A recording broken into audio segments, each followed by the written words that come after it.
Oh my God, my knee is so much better. And I went car shopping yesterday. Woohoo! I'll tell you all about that in my whip and chat. First, I got a couple of product reviews for you. This boat that I got from my 3D Designs, Dan Weeks, I will contact Dan because I got a couple of things to say about this container.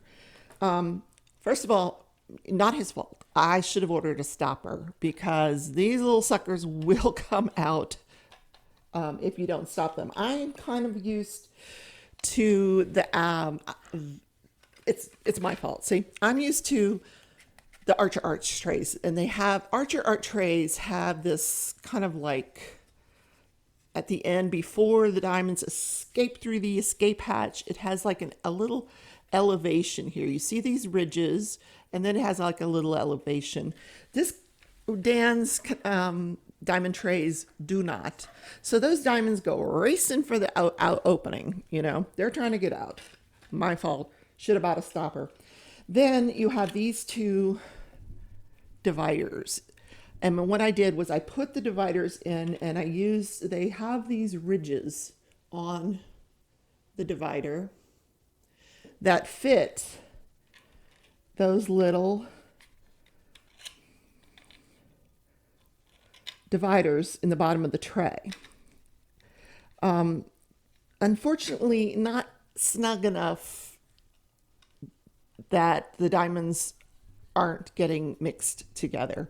Unfortunately, I filled this tray with 3 different types of diamonds and was able to keep the diamonds in this section separate. The diamonds in these 2 sections did become mixed at some point. So when I finish that particular painting, I have to remind myself that those 2 diamonds are, that they're all mixed together. The lighter one is such and such a number. The darker one is another number. But I wanted to try it. So what happens is that I always hold my trays. And if you happen to bump it, or, if you're just laying your tray flat and leaving it alone, this is probably fine. But because I hold my trays, I tend to, bump them and knock them, and these will, get loose. And those little suckers will go underneath and they'll be like, we're going. And then they get mixed up. I'll let Dan know that it's a great idea in theory. Function, it doesn't really work so well, but cute idea. The other thing, friend mail. Thank you for the person that sent this to me. I am trying it out. It is Quake Hold. It's called Museum Putty. It came off of Amazon. I will give credit to Stitcherista. I believe she came up with the idea of trying it as a wax for our pens. And I am currently trying it.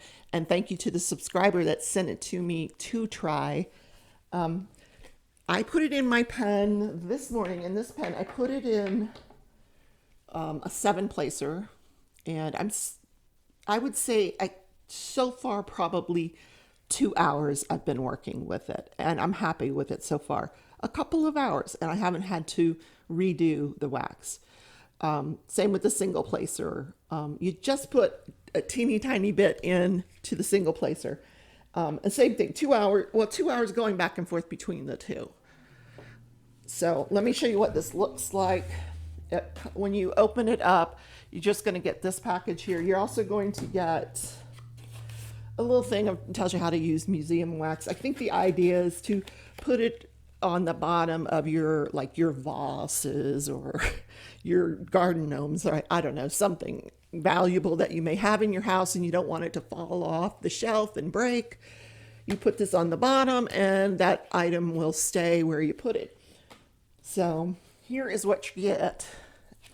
And you just kind of open that up and you've got this chunk of it reminds me of taffy. Remember, like saltwater taffy? You kind of want to eat it, but like a creamy vanilla saltwater taffy.